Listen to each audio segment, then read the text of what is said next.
All right, so today we're going to be covering chapter 4, which is decision structures and Boolean logic.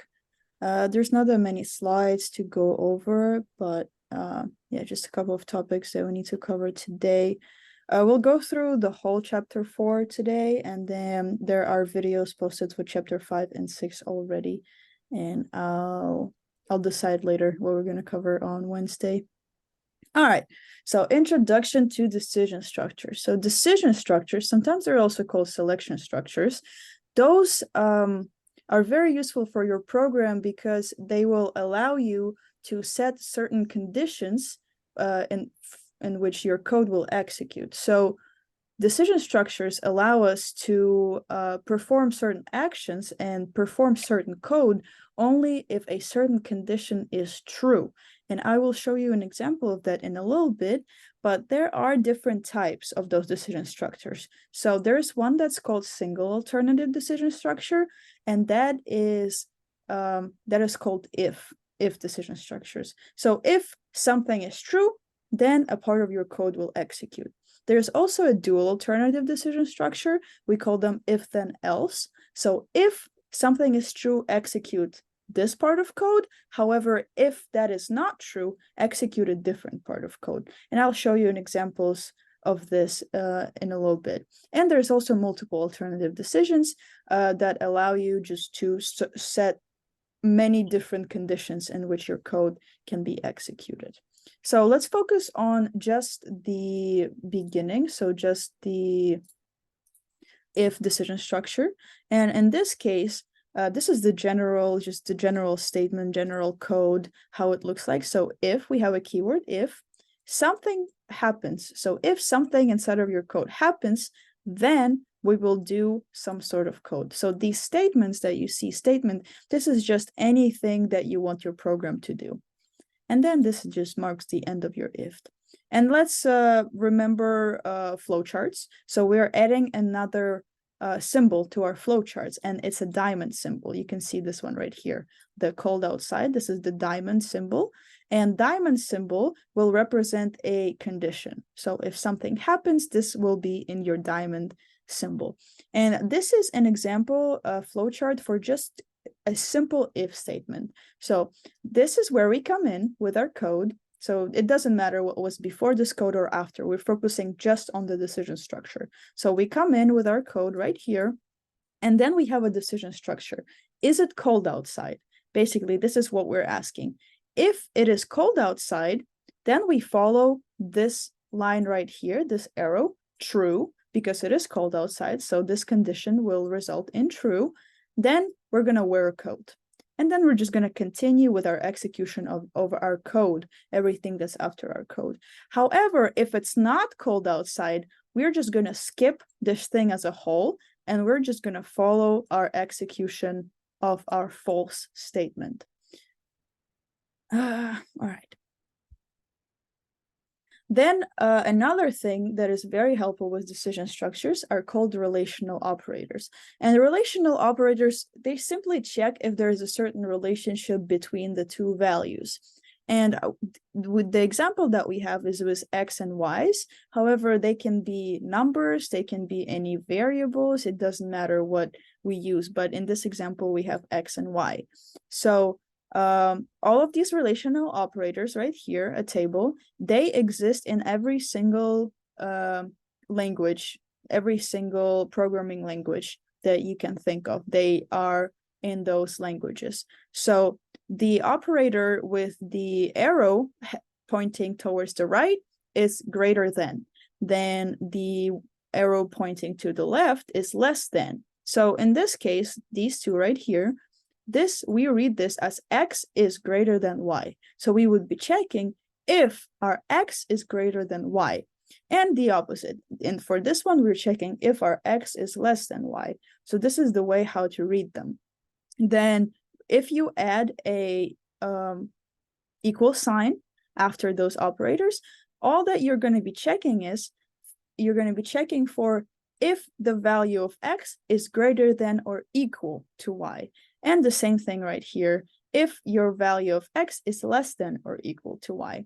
Then the double equal sign usually stands for equal. So you're just checking if two of your values are equal to each other. And the exclamation point with an equal sign are checking if your values are not equal to each other. And again, I'll show you examples of those in a little bit. Now, moving on to our dual alternative decision structure, remember how I told you that we can also check if something is true, we're going to execute a certain amount of code, a certain part of code. However, if that statement is not true, we can execute a different piece of code. And here's an example of a dual alternative decision structure. Again, we come in right here, follow the arrow, and we're checking if our temperature is less than 40. If our temperature is less than 40, we're going to follow the true arrow, and we're going to display a little cold, isn't it? However, if our temperature is greater than 40, this condition right here will evaluate to false, and we're going to follow this arrow right here, and we're going to display nice weather we are having. So this is the concept of a dual alternative decision, and all you need to remember is if you see dual, that usually means that there's two ways to something. So when you see dual alternative decision structure, that just means that you have two ways of your code to execute. This is just in pseudocode. This is how this program will look in pseudocode, just with a little bit different of what we are displaying, different sentences. So this is the general format right here, how we would type any kind of dual alternative decision structure. And this is an example of code, actual code. So what we have here, we have if, then we're testing for some sort of condition, then do something right here. And let's look at our example. If our temperature is less than 40, this is our condition, temperature less than 40, then display a little cold, display get a code. However, if our temperature is not less than 40, then we're skipping this whole part and we're moving straight to our else. So this is the way the dual alternative decision structures work. They will just skip the whole part of your if and gonna move straight to else if your temperature is greater than 40 in this case. And it's gonna display nice weather, display and sunny. So then this is gonna be the end of your dual alternative structure. Now moving on, let's remember what strings are. Strings are just sequences of characters. So a word, a sentence, a text, this is what we call strings in coding. And most languages will allow you to compare those two strings and check if they're the same, if they're not the same, and so on. So in this case, you can compare two strings. So for example, these are variables, right? Name one, name two. Remember the concept of variables. Variables are just something where we can store our data. It doesn't matter what that data is. These are just placeholders for our data. And then you can also compare your string and a string literal. And the string literal is literally just a word or a sentence. So you can compare variables with string literals.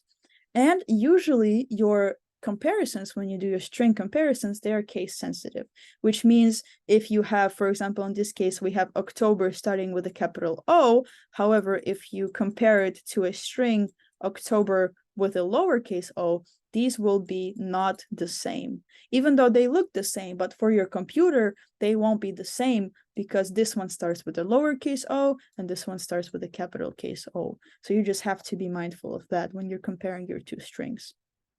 You can also determine whenever you're comparing strings, you can also check if one string has more characters than the other string.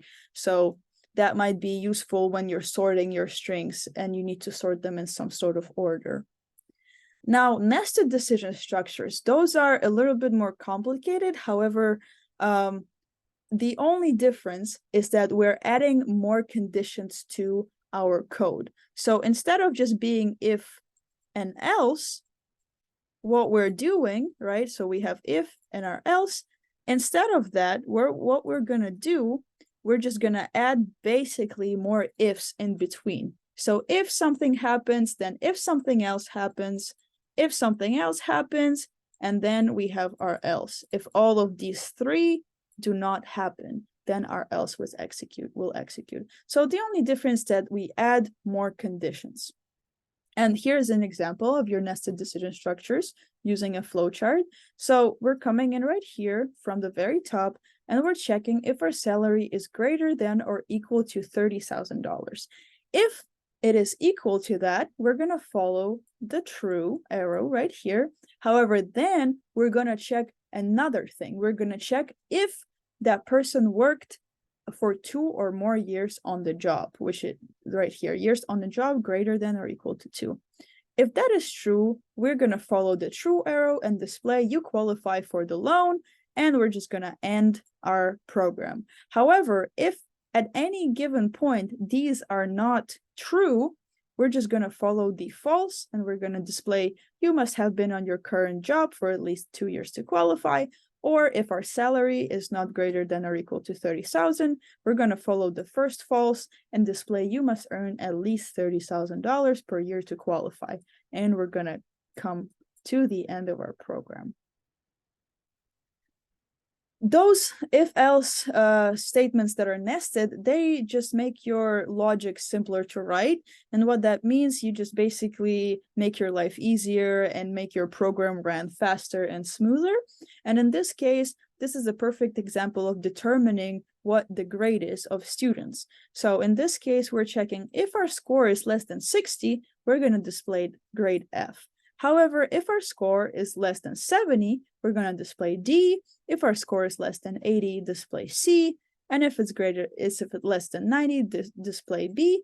And then our last one, which leaves us with a range from 90 to 100, we're going to display the grade is A. So this is an example of a nested decision structures. This is where you will use them. Case structure simply is just you're adding basically numbers to your if decision structures. So instead of using if and else, we are using numbers. So if our case is 1, we're going to display January. If our case is 2, we're going to display February. If our case is 3, we're displaying March. And the default is going to be display error invalid months. So if our user enters anything besides 1, 2, and 3, we're going to display invalid months. So this is an example of a case structure and how we would use it. And another thing that is very important when we're using decision structures, these are called logical operators. So logical operators are very useful things that will help us combine the two conditions together and check if either both of those conditions are true, if one condition is true, stuff like that. So we have logical operators. There's only 3 of them: and, or, and not.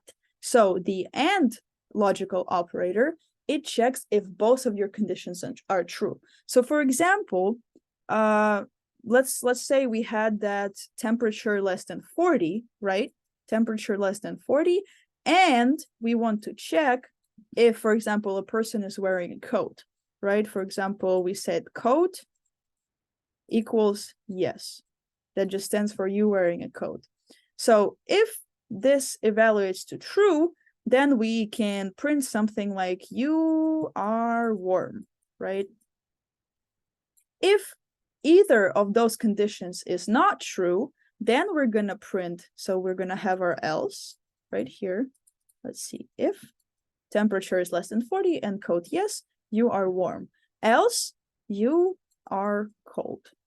So this is all that the logical operator does. It just combines 2 of your conditions. So we have our condition right here, temp is less than 40, and we have our conditions right here, coat equals yes. So these are the conditions, and logical operators just combine those 2 conditions together and check for any relationship between those conditions. So, and if you want to use and checks that the both conditions are true. If either one of those conditions is not true, your whole thing will evaluate to false. Now, if you want to use or is a little bit different. So instead of and, if we want to use or will check only if one of those conditions is true. So instead of printing you are warm, we can print you might be warm, right? Because we never know. You might be warm. So, or we'll just check for either of these conditions is true. So if just one of these conditions is true. And then not is a very simple one. Not will just reverse the whole thing that you have. So the result of your expression, for example, if the temperature is less than 40, you're going to get true. However, if you put not in front of it, you're going to get false. So all it does, it just flips the result of your condition. True will be false, false will be true. Here's an example, another example right here. So what we have here, end example, if our temperature is less than 20 and our minutes are greater than 12, then we're going to display the temperature is in the danger zone. The or example, if the temperature is less than 20 or the temperature is more than 100, then the temperature is in the danger zone. And the not example, we're checking right here if the temperature is less than 100. However, we put a not in front of it. So what we're actually checking for, if our temperature is less than 100, then we're going to display this is below the maximum temperature. Now, short circuit evaluation, this is just a concept that you need to be familiar with. It is, as it says, it's supported by many languages, and it just makes your computer run faster, basically.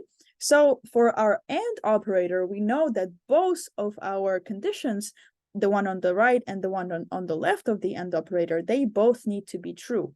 So if your computer is supporting short circuit evaluation, and it looks at the first condition that's on the left, and it determines that it is false, it's not even going to check the second one. So you have to be very mindful of that if your programming language is doing that, because you might have to put the more important condition first that you want to check.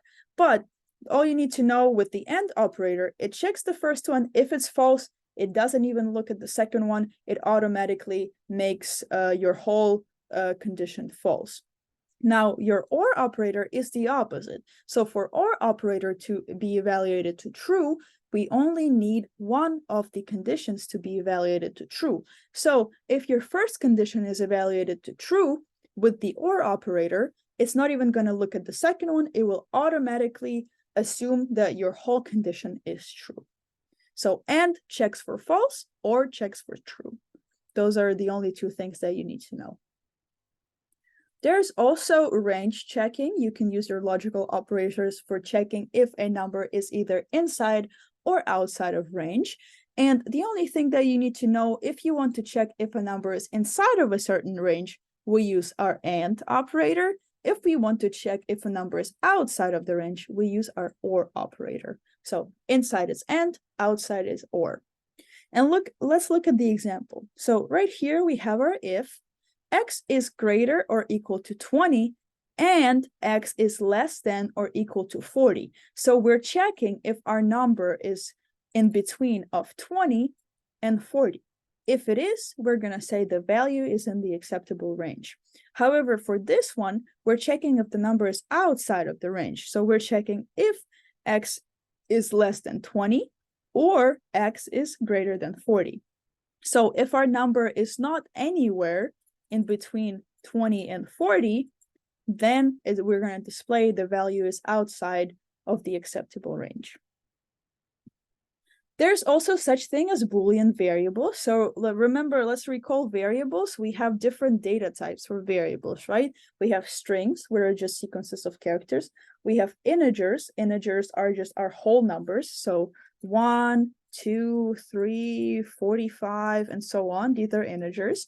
And if you have decimals, for example, 1.5, 2.4, these are called either float or real. So these are the three data types that we've covered so far. However, we're adding another one that's called a Boolean data type. And a Boolean is really simple type of variable. It can either hold true or false, just two values, either true or false. So this is the example of using the Boolean variable. So we're creating our Boolean variable called is lunchtime. And if our time is greater than 12, then we're going to set is lunchtime to true. Basically, all we're doing is saying that, yes, it is lunchtime. That's what we mean by setting is lunchtime to true. However, if time is less than 12, then we're going to set it to false. And we basically saying, no, it is not lunchtime yet. So this is all the Boolean data types do. They just either hold a true value or a false value. And let me show you a little bit of Python. Just a little introduction to Python, little things that the Python does. So relational operators are the same as I showed you earlier. The greater than, less than, all of these, they are the same as the ones that we covered. And this is the way you would create your if statement, the way you would type it. So you would put a keyword if, and then you would put your expression. Whatever you want to check, whatever condition you want to check, you would put it right here. For example, number less than 5. This would be an example of an expression. Or x equals y. That would also be an expression. Then you would put a colon right here. And then you would put whatever code you want to be executed inside of your statement. This is the if-else statement. So the same idea, as you can see here, we have our if. The only thing that we're adding is a keyword else with a colon at the end. So nothing too complicated, just else with a colon at the end. This is the way we would compare strings in Python. So we have our variable called name1 that is equal to Mary and name2 that is equal to Mark. And we're checking if name1 equals to name2, we're going to print the names are the same. Else, we're going to print the names are not the same. And the way comparison of strings in Python works, it looks at each character individually. So what it does, it's going to take the first character of Mary, and it's going to see, is the first character of Mary the same as the first character of Mark? Yes, it is the same. It's going to move on to the next one. So the next one is A. Is A the same as the second character of Mark? Yes, it is the same. Then we're going to move on to the third one. Is the third character, are the third characters the same? Yes, they are. And we're going to look at the last ones, Y and K. These are not the same. So this whole expression will evaluate to false. So we're skipping this and we're moving straight to else. And we're going to print the names are not the same. So this is the way string comparison works in Python. These are the logical operators. So again, same thing. The only difference is these are lowercase and or not. They work absolutely the same way as I just told you. And this is an example of checking for the range. In this case, remember when I told you and we're using when we're checking if the number is inside of the range, or we're checking if the number is outside of the range. So this is the way you would do that in Python. The keyword if, then we're checking if our variable x is greater than or equal to 20 and x is less than or equal to 40. So we're just checking if our x is in range between 20 and 40. This is all that we're doing right here. If it is true, we're going to print x is in the acceptable range. And this is the opposite. We're checking if x is outside of the range. This is the format. The same idea. We're checking if x is less than 20 or x is greater than 40. Then we're going to print x is outside of the acceptable range. And not works also the same way. Not will just change the value of whatever you have. So for example, if our temperature is 102, we're gonna check this condition here. 102 is greater than 100, so our expression will evaluate to true. However, we have a not right here, and not used with true will get us to false, because there are only two options for us, true or false. So this, if this is false, we're going to print this is below the maximum temperature. This is all that's going to happen. All right, Boolean variables, again, same idea. The only difference is that true is with the capital T, false is with the capital F. So we have right here, yeah? Excuse me, can you go back to the slide where it's for the true, false? So if it comes, the answer comes to not. If not, the proper writing would be true, then equal false? What do you mean proper writing? When what? Okay. I'm just Can showing you the like this is is happening that the inside proper of your computer. understanding? Well, is that the proper understanding of how I would uh? And I don't know the proper word, but I got confused right there when you With said the it was not. true. Then yes. Okay. So all you need to know about the not is that whatever the expression is right here, it doesn't matter if it's true or false, because our expressions can only evaluate to either true or false. There are only two values, right? So true or false. What the not is gonna do, it's just gonna negate your whole expression. So if you have true, your expression will be false. If you have false, your expression will return true because of the not Oh, okay. operator. So all it's gonna do is just gonna flip it. I So understand. yeah, okay. All right, and yeah, the last slide, Boolean variables in Python. So as I was saying, what we can either hold one of two possible values, either true or false. And this is the way you would write it. So in this case, we have if our sales is greater than 50,000, then we will set our variable sales quota met to true. And all it means is that we're saying that we met the sales quota or whatever. The team that was working on sales met the sales quota. If the sales are less than 50,000%, we're going to say that the sales quota wasn't met. And we're saying it by writing this statement right here, sales quota met equals false. So that's all that we are doing here. Let me stop the recording real quick.